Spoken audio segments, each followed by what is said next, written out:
All right, in this video, I'm going to show you exactly how to reverse diet, exactly how to get up to your maintenance calories, and how many calories, how much food to eat after you're done the diet phase, after you're done losing fat, okay?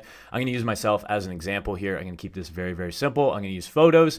I'm going to use my own body weight into the diet phase. I'm just going to go over that quickly and then show you exactly what's happened to my body since then based on how much I've been eating, okay? This is, this is just a photo of me actually, I guess, fully peaked after the diet phase. I look pretty good. You know?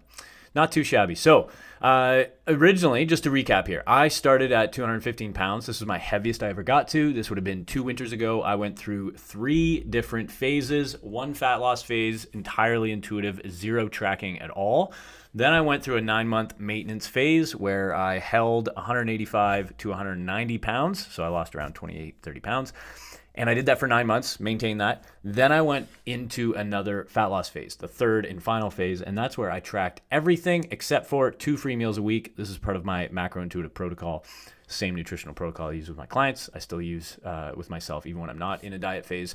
And I got to 172 pounds, okay? So this picture here is actually 178 because this is me about 4 to 6 weeks after the diet phase is done. Probably not an accurate photo to use here, but that's why I said 178 in the pic, just so you understand what we're looking at here. I'll give you an example though, because I'll run through a few of the photos here. So this is 185 pounds at no idea how many calories I was eating here because I was not tracking up until this point. This was after 9 months of, actually I shouldn't say that. This was actually after the first fat loss phase when I took this photo. This photo, then fast forward 9 months, then I started the next fat loss phase. I essentially looked the same though. I did a great job of maintaining because I hovered within 5-pound differential. So 185 to 190 is what I held for 9 months after this photo, okay?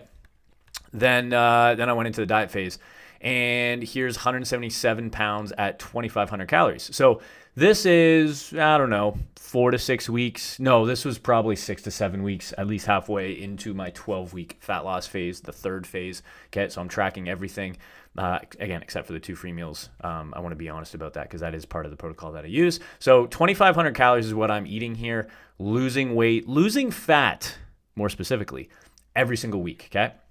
Just to give you an idea. So flat, obviously looking leaner, starting to see some obliques, some abs coming in. And then this is the end. So again, I just want to go through a quick recap on this before I show you what I've done since. 172 pounds at 2,300 calories, okay? This is the leanest I got, shaved obviously too, that helps for the visuals. So flat, but I look good. Leanest I've ever been, got some veins down here in the lower belly, lower abdomen. And then let's show you some visuals here as far as after the fat loss phase, okay? So check this out. 172, right? So this is the end of the diet phase, end of the final fat loss phase, leanest I've ever got to. Beautiful. Then I increased my calories up to 2,800. So I added 500-ish calories or so. And I shouldn't say ballooned, kind of ballooned in a good way, up to 178 pounds. So this, again, this is about, I think, 6-ish weeks between these photos. You can see I'm similar levels of leanness, pretty close, not exact, but close. And I'm a lot fuller.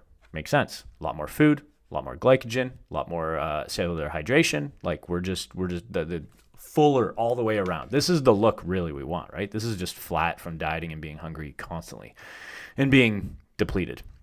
So this is my best look. Personally, it's my favorite look. This is what I want to hold / improve upon, okay? So let's fast forward here a bit now.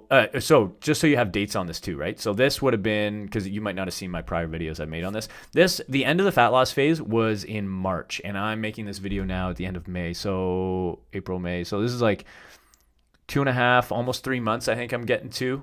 Yeah, almost 3 months.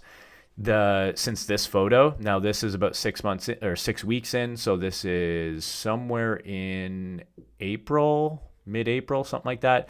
And then this one is actually very recently, 174 pounds. So I'm actually lighter, but I'm a little softer and not as full. I just don't look as good. I know the lighting's different, but it's still favorable lighting, which is good. I wanted to make sure I used favorable lighting. But you can see here, 174 pounds, free meals, and travel 11 days. So May 1st to May 11th, I traveled, and all of those meals were untracked. I didn't track a single one. So this is a good example of even using all the habits and frameworks that I use. 11 days of free meals, pretty tough to like look super lean. I look good. I look fit. I look far above average for sure. But this is a good example of, I think, what to expect in that regard, because everything's just untracked. So you're just going to look a little softer. And what I thought was interesting here too is I'm actually lighter, because a lot of people get obsessed with the scale, right? And I'm lower. So a lot of people be like, if they're a little bit too attached to the scale, they think lower is better sometimes, depending on what your goal is, right?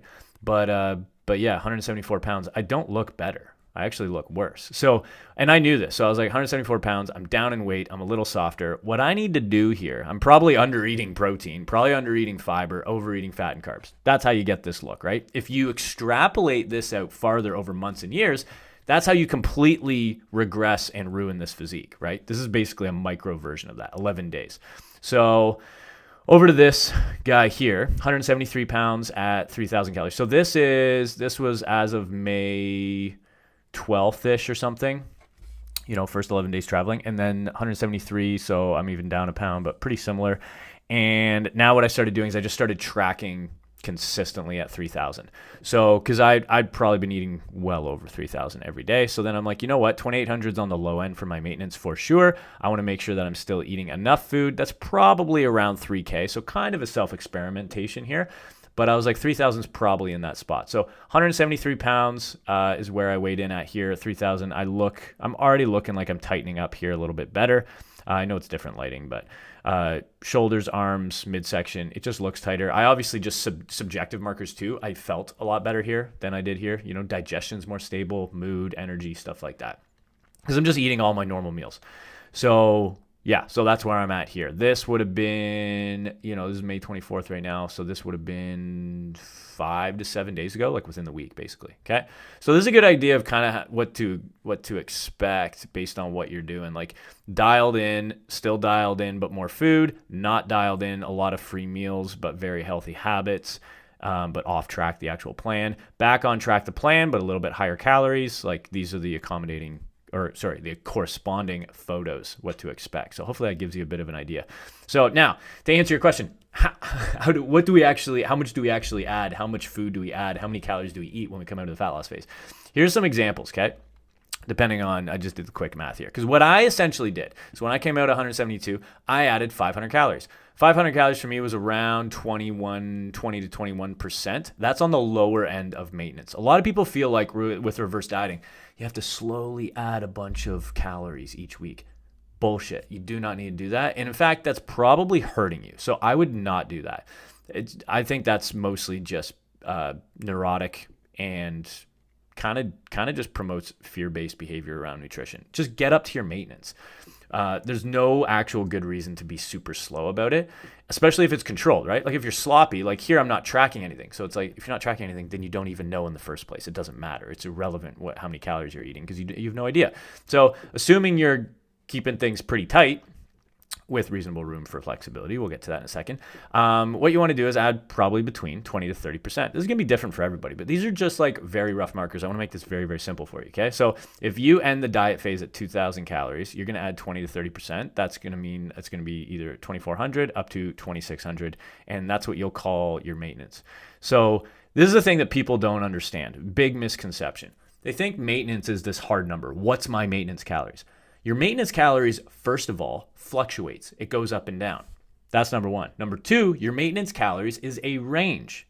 Okay? So you need to understand that. It is not a fixed number. It fluctuates and it is a moving range. Okay? So when I go up to 20 to 30%, 2,400 to 2,600, or sorry, I guess that wasn't even me. This is just an example.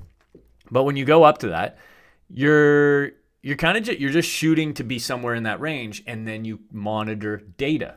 What is the data? Scale, photos, clothes, subjective markers like hunger, things like leanness, feelings of leanness when you wake up in the morning, things like that, okay?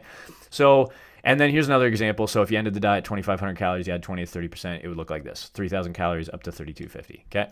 And this will put you somewhere probably, we don't know for sure, probably in your maintenance. Because if you took your body weight at the end of these phases and then you times it by 15 or 16, you'd probably get somewhere around this range. That's kind of the idea, okay?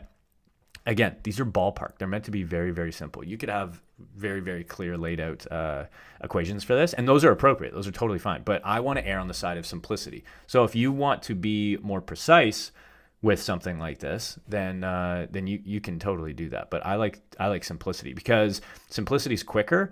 It's also more consistent, and you also are not like stuck. People pretend like, what if I get this wrong? Then you change it. Right? And here's some things to consider going off that. Okay. So this is what I've taken into strategy for myself, and I use this with my clients. So first thing is keep steps and output high. When you're done the diet phase, you don't want to just stop doing your cardio, doing your calorie output, whatever that may be, whether it's swimming, kayaking, rowing, steps, running, whatever. Doesn't matter. I don't really do any formal cardio. I've been doing some running here and there sprinkled in. I recently had a hip issue that kind of derailed me, so I'm going to be adding that back in. But I was doing some running during my fat loss phase. But I wasn't doing it to help with the fat loss directly. I just wanted to improve my running because it felt good, and it's mentally more than anything. And for general health purposes. It helped me get steps up, though. That's the big focus. So this is a big focus in my coaching program, is we focus a lot on steps because it's very simple, very easy, and it's quantifiable, okay?